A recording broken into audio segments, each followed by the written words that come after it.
طبعا كنت متوقع تماما ان هيتم عقوبه امام عاشور. انا عارف، وعلشان تبقوا عارفين ان اللجان المعنيه باداره كره القدم المصريه واضحه تماما ان هي بليله بالمهلبيه، تمام، واضحه تماما. فقصه ان هم يعاقبوا او يدخلوا اسم امام عاشور للجنه ويحولوه لجنه الانضباط، ده يبقى قمه الاستعباط.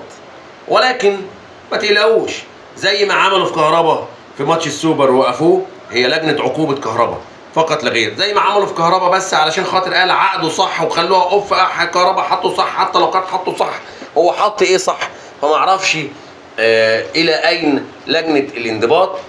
وبصراحه احترام اداره الاهلي اللي بيزيد عن الحد للحفاظ عن الود، الحفاظ على الود مع ناس كلها حقد، ده دي نتيجتها صفر. يعني اداره الاهلي بتحافظ على الود ما بينها وما بين ناس كلها حقد، فانا بيتهيالي ده مستحيل يحصل. الود مع الناس اللي كلها حقد مستحيل تكون محصلته في الاخر اي نتيجه محترمه.